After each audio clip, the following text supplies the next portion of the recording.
It's Wednesday, October 19th, 2022. I'm Jackson Bird. Today, a look into the growing movement of human composting as a funeral option. Plus, May Wong quarters start shipping in the US on Monday, and two iconic movies with intriguing reboots on the horizon. Here's some cool stuff for your ride home. Composting kitchen scraps has been on a steep rise in recent years, but it's not the only form of composting becoming more popular. More and more people are choosing to compost their bodies after they die. Journalist Eleanor Cummins recently spent some time with one of the leading human composting, or natural organic reduction, companies. It's something that I've heard about in the past, but I didn't know too much about, and I found the inside look fascinating. So I wanted to share some takeaways, but I do also want to acknowledge up front that this will be a full segment on death and funerals. So if you are not in a place to listen to that right now, please feel free to skip ahead to a little more than halfway through the episode. All right, so natural organic reduction, or NOR, dates back less than a decade, at least in this modern capacity. First proposed by Katrina Spade in her 2013 graduate thesis, the concept was legalized in Washington state in 2019, after Spade spent her postgrad years working with soil scientists, investors, and lobbyists to make that happen. Today, NOR is legal in Washington, California, Colorado, Oregon, and Vermont. A bill legalizing it was passed in New York's Senate, but it's been sitting with the governor for over a year, and Cummins notes that the Catholic Church in particular has been putting out statements against it. So it's slow going in other states. Now, the way it works, essentially, is that the deceased's body is washed and prepared and dressed in a biodegradable gown and then placed in a vessel. Loved ones are welcome to place any compostable materials they wish alongside the body, so things like notes, flowers, etc. Quoting Cummins in an interview with Slate, "The body and all of those other materials are placed on a bed of alfalfa, sawdust, and straw. That's going to be the browns of the compost, if you will, and the body is the greens. The vessel is closed, and all of the microbes in your stomach are actually going to do the work of decomposition. And when those microbes are no longer eating our food, digesting that for us, they start to digest us. Those microbes, they really just need a little bit of heat, moisture, and a lot of oxygen so they can perform what's called aerobic digestion." End quote. And once that has gone on for a month, the body has pretty much turned to dirt, except for the bones and any medical devices that were in the body. The latter are removed, and the former are put into a machine similar to a cremulator, along with the compost, to break it all down into fragments. And then at that point, the bones are small and porous enough to also be broken down by the microbes. Quoting again from Cummins and Slate, "That last stage is letting the soil rest. There's an additional month where the temperature in the vessel comes down, the materials start to solidify into what we would recognize as soil, and 60 days later, what you'll have is a totally safe, pathogen-free soil that can be used to grow a tree or nourish a garden. It really can be used in any way that other soil could be." End quote. It's all a little gnarly to think about, I know, but what's kind of wonderful about this industry is that most of the companies are using the opportunity of a different process to create new traditions. Because it takes about 2 months before you receive the compost, the grieving process is necessarily extended, which can be a nice change from the breakneck speed a lot of American Christian funerals work. Companies like Return Home allow loved ones to come in and visit the vessel their loved ones' bodies are in every day if they want to, and some decorate the outside of them with photos, notes, and more. As you might expect, one motivation for many people picking this option is to lower the environmental impact of their death.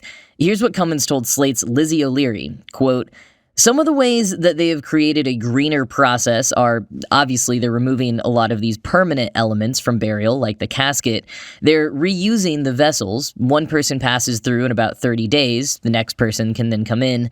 The facilities tend to be run on green energy that's purchased from the grid, and then all the outputs from the process are also scrubbed on the back end. So any emissions coming out of the facility are going to be fairly neutral because they've been able to ground carbon emissions. Also, just the smelly, volatile organic compounds that make the smell of decomposition, all of those things are being strained before it's released. They've really tried to reduce the impact at every stage." End quote. It's not the cheapest option, but it's also not the most expensive one out there. And it's representative of a growing desire to disrupt traditional funeral rites for all sorts of different reasons, from environmental to financial to emotional and spiritual. Quoting Cummins' Verge piece, "Despite these challenges, it's clear a death care revolution is underway. New methods of body processing, from NOR to alkaline hydrolysis, are on the rise. So is the home funeral movement, which seeks to return the care of the dead to their families. New companies aim to be cost competitive. At Return Home, NOR costs about $5,500 with a laying-in ceremony. That's about twice as much as the average cremation, but about half the cost of a traditional funeral and vault burial." End quote. And to help demystify the whole process, Return Home has an active TikTok where they explain the process and the experience, as well as the funeral industry in general, without actually showing composting bodies or anything like that. And it does seem like a key element here is demystifying the process of natural organic reduction. And to my mind, demystifying death and funeral rites writ large. So many people just don't want to think about it, and many don't until they're responsible for arranging the funeral of a loved one and are faced with the overwhelming decisions and costs, often learning about all the options and intricacies and pitfalls of the industry for the very first time. So a lot of organizations out there, not just human composting companies, are pushing for us all to be more in touch with death, in a healthy and being prepared kind of sense. I think about the rise in death doulas, who, like their birth counterparts, help a person along, help them feel at ease.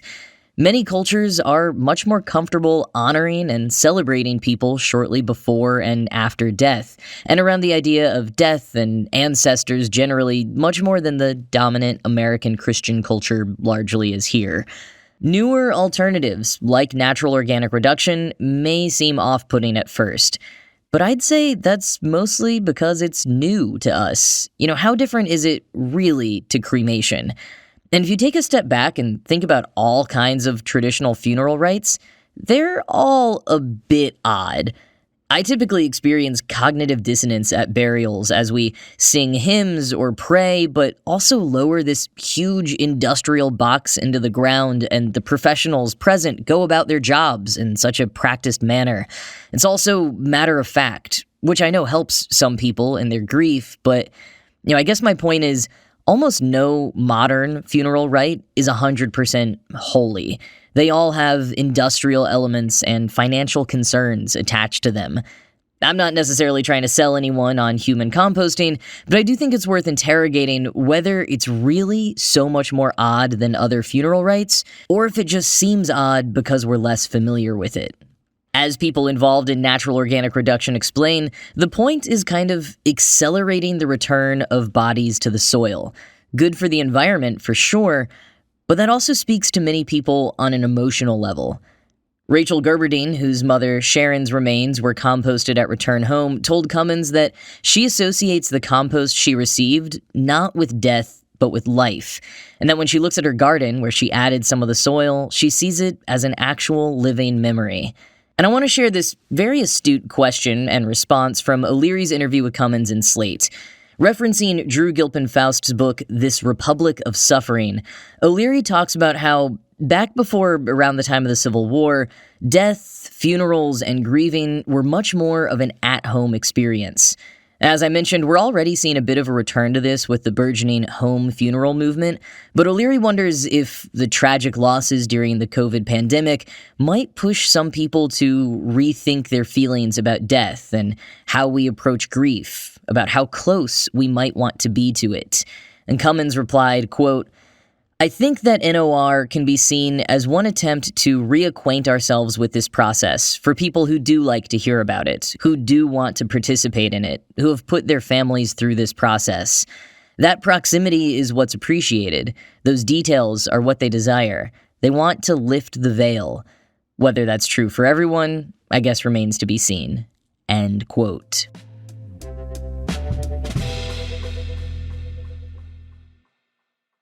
Well, on the note of honoring those who we've lost, the fifth coin in the American Women Quarters program, and the final one for 2022, will be released next Monday, and it features Hollywood film star May Wong.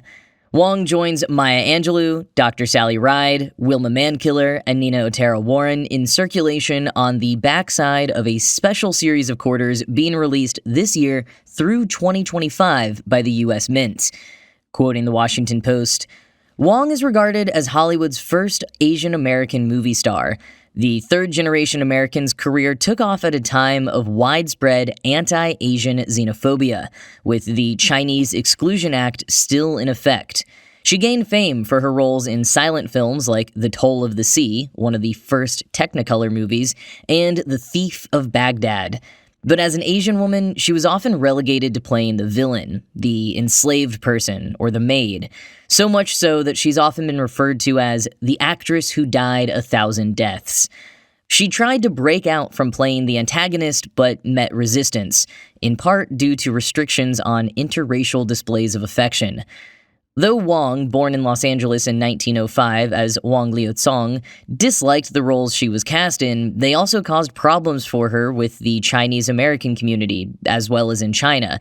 She was criticized at home for perpetuating stale and demeaning stereotypes." End quote.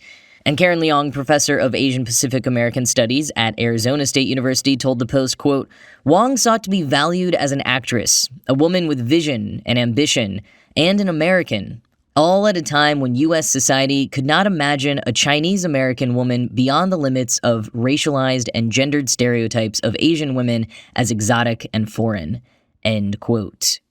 Continuing May Wong's legacy, Gemma Chan will star as Wong in an upcoming biopic, which she is also executive producing. The as-yet untitled film is based in part on Graham Russell Gow Hodges' biography of Wong. You can also watch a fictionalized portrayal of Wong by Michelle Krusiek in Ryan Murphy's Hollywood miniseries on Netflix. That show got mixed reviews, but for the most part, I really enjoyed it. I would agree with some critics that it was an incomplete or even embellished portrayal of discrimination in Hollywood at the time. It takes place in Hollywood's golden years of the post-war 40s. But in certain senses, you can also see it as a sort of idealized, wishful portrayal of the time. Your mileage may vary, but it was cool to see a few real-life public figures like Wong mixed in with the wholly fictional ones. Anyways, you can get a look at the quarter at the link in the show notes. I think May Wong's might be my favorite so far. Her portrait just really works for the coin design, but that's a little easier to achieve with a Hollywood star who had so many perfectly posed photo shoots done versus the other lineup of activists, scientists, and artists. Although Maya Angelou's quarter design, which unlike the portrait style of the others, shows Angelou further away and on top of a bird in flight with a sunburst over her, is downright iconic. Definite permanent circulation level in my book. I'll see if I can dig up the previous episode in which I talked more about the American Women Quarters program, including the redesigned George Washington, who appears on the front of these quarters, and which was based on a bust done by an early 20th century sculptor named Lauren Garden Fraser.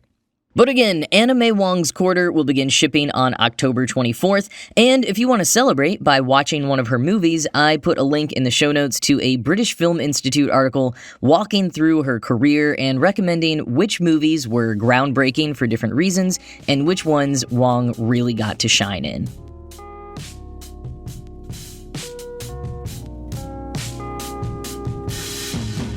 So, despite being relatively terrified of all the tornadoes that passed through my area as a kid in Texas, one of my favorite movies was the 1996 Helen Hunt and Bill Paxton vehicle, Twister. I have also learned in adulthood that Twister makes an awesome pinball machine, best multi-ball ever.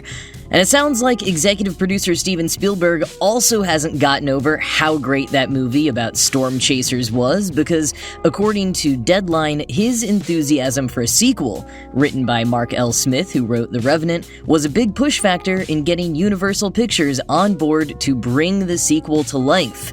They are still looking at directors, but hope to start production in the spring, and Helen Hunt is maybe going to return, the filmmakers hope. Now, given that Bill Paxton and co-star Philip Seymour Hoffman have both since passed away, the plot will need a little massaging.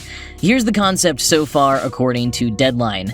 Helen Hunt's character will star alongside a daughter that she had with Bill Paxton's character. The daughter also caught the storm-chasing bug from her parents, so I imagine that will be the bulk of the drama and conflict, but also, get this, the title. Because as Vulture put it, how do you top an F5 Twister with multiple Twisters? The sequel will simply be called Twisters. Gotta love a sequel that just pluralizes the original title. Excellent naming scheme, A+.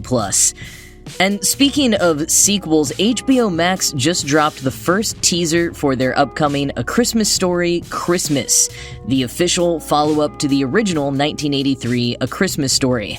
Now, there have been a smattering of spin-offs and made-for-TV sequels, but this, I believe, is the first one in which star Peter Billingsley will reprise his role as Ralphie. The teaser gives nothing away, but Mashable reports the basic concept is Ralphie returning to his childhood home with his own kids 30 years later, which will set this movie in the 1970s. You know, I feel like things like TBS's 24-hour marathons of the original movie have made it kind of stale to me. I really have no desire to watch it again, and I say that as someone who rewatches a few other Christmas movies every single year.